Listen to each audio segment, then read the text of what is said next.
इस कहानी को थोड़ा ध्यान से सुनिए, क्योंकि यह कहानी आपकी जिंदगी बदलने वाली है। एक समय की बात है, महात्मा बुद्ध के सबसे प्रिय और करीबी शिष्य आनंद एक बार कहीं जा रहे थे। तभी रास्ते में उन्होंने देखा कि एक अधे उम्र का व्यक्ति एक चट्टान के ऊपर बैठकर रो रहा है। यह देखकर आनंद वहीं रुक गए और उस व्यक्ति के पास जाकर उसके दुखी होने का कारण पूछा। वह व्यक्ति अपने आंसू पोंछते हुए बोला, मैं यहीं पास के ही गांव का रहने वाला एक बदनसीब व्यापारी हूं। मैं जो भी काम करता हूं वह बिगड़ जाता है। व्यापार के चक्कर में मैंने अपनी मां और पत्नी के गहने गंवा दिए, अपने परिवार को खो दिया और यहां तक कि अब तो मेरा घर और खेत भी गिरवी रख दिया। मुझे तो लगता है कि मेरी किस्मत ही खराब है। उस व्यक्ति की बात सुनकर आनंद बोले, तुमसे किसने कहा कि तुम्हारी किस्मत खराब है?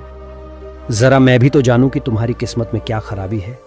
व्यक्ति बोला, पहले मैं खेत करता था, लेकिन हर साल उसमें घाटा होता था। कभी सूखा पच जाता तो कभी ज्यादा बारिश से फसल खराब हो जाए, कभी आवारा पशु फसल को नुकसान पहुंचाते तो कभी कीड़े मकोड़े और बीमारियां फसल को बर्बाद कर देते हैं। खेती से मेरे परिवार का गुजारा ठीक से नहीं चल पा रहा था, जिससे परेशान होकर मैंने खेती करना छोड़ दिया और व्यापार करने का निश्चय किया। मैंने पत्नी के गहने बेचकर अपना व्यापार शुरू किया, लेकिन मेरा व्यापार नहीं चला।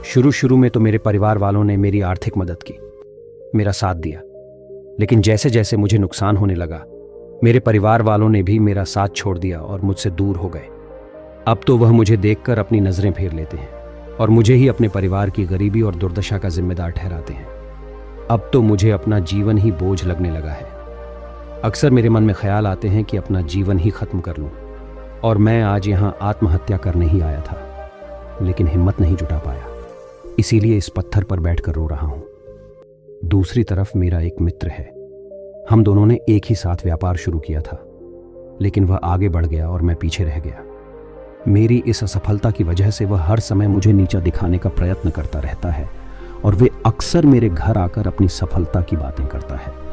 मेरे घर वालों बताते हैं कि कैसे उसने मेहनत करके इतना बड़ा व्यापार कर लिया, और वह अक्सर अपने फलते फूलते व्यापार के किस्से मुझे, मेरी पत्नी और मेरे माँ बाप को सुनाते रहते हैं, जिसे सुनकर मेरे घर वाले उसकी तो प्रशंसा करते हैं, लेकिन मेरी बुराई करते हैं।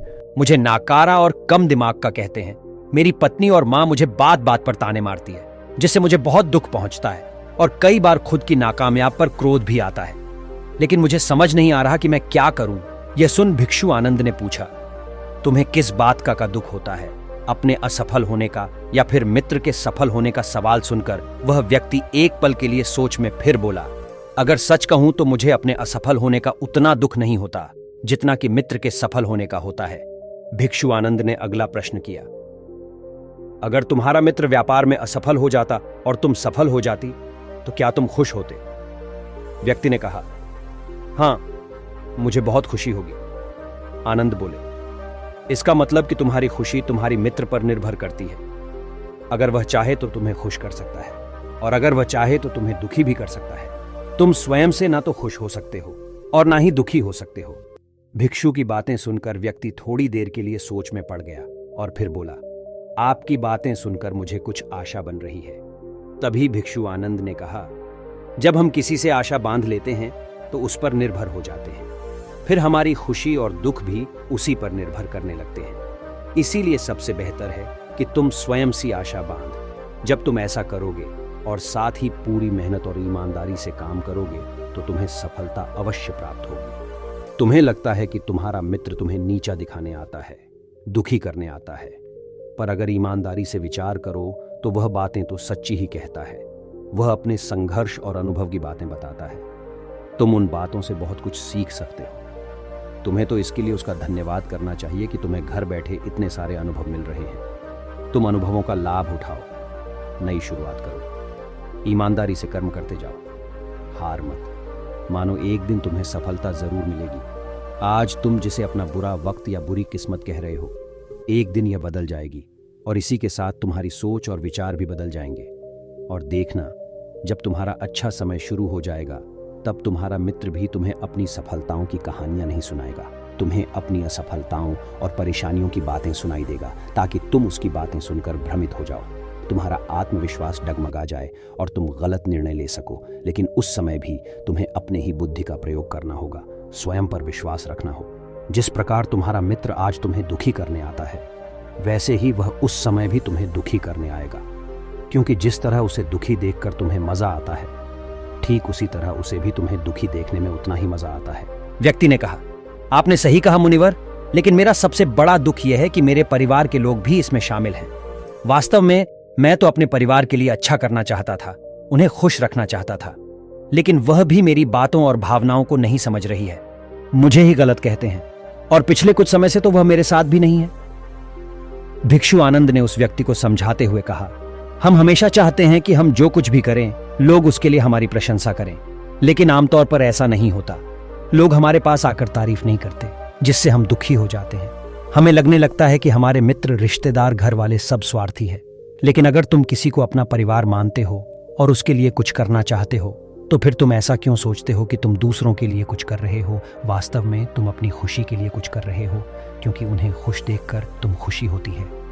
अगर ऐसा करते समय तुम मानकर चलते हो कि तुम दूसरों के लिए कुछ कर रहे हो, तो तुम दुखी रहोगे। लेकिन अगर तुम्हें लगता है कि तुम स्वयं के लिए कर रहे हो, तो तुम खुश रहोगे, क्योंकि जब हम स्वयं के लिए कुछ करते हैं या करना चाहते हैं, तो हमें इसके लिए सांत्वना की जरूरत नहीं पड़ रहती। भिक्षु आनंद की यह बातें सुनकर उस व्यक्ति के चेहरे के भाव पूरी तरह से बदल गए। उसने कहा, आप सही कह रहे हैं। मैं समझ गया कि अब तक मेरी किस्मत इसीलिए खराब थी क्योंकि वह दूसरों के हाथों में थी। लेकिन अब से मैं अपनी किस्मत को अपने हाथों में रखूंगा, फिर से प्रयत्न करूंगा, पूरी लगन और ईमानदारी से काम करूंगा, और जब तक सफलता नहीं मिल जाती है चैन से नहीं बैठूंगा। उस व्यक्ति की बात सुनकर आनंद मुस्कुराए और उसे एक छोटी सी डिबिया देते हुए कहा, इस डिबिया को हमेशा अपने साथ रखना। इसमें एक ऐसा मंत्र है जो तुम्हें बड़े से बड़े दुख से भी बाहर निकाल लेगा। लेकिन इस डिबिया को तभी खोलना जब तुम्हारे सारे रास्ते बंद हो जाएंगे, कोई उम्मीद नजर ना आए और तुम्हें लगने लगे कि सब व्यर्थ है, यह दुनिया व्यर्थ है और यहाँ रहना भी व्यर्थ है। व्यक्ति ने भिक्षु का धन्यवाद किया और उस डिबिया को लेकर अपने घर वापस आ गया। उसने नए उत्साह के साथ दोबारा अपने व्यापार की शुरुआत की और इस बार उसका व्यापार चल पाड़ दहा। अपनी मेहनत और लगन के बल पर बस कुछ ही सालों में वह एक बड़ा व्यापारी बन गया। उसके परिवार वाले भी उसके साथ आ गए और उसका जीवन बहुत ही सुख, शांति और समृद्धि के साथ बीतने लगा। लेकिन समय और किस्मत के खेल को आज तक ना कोई समझ पाया है और ना कोई समझ पाएगा। यह सदा एक जैसा नहीं रहता, यह बदलता रहता है। उस व्यक्ति के जीवन में भी बदलाव आया।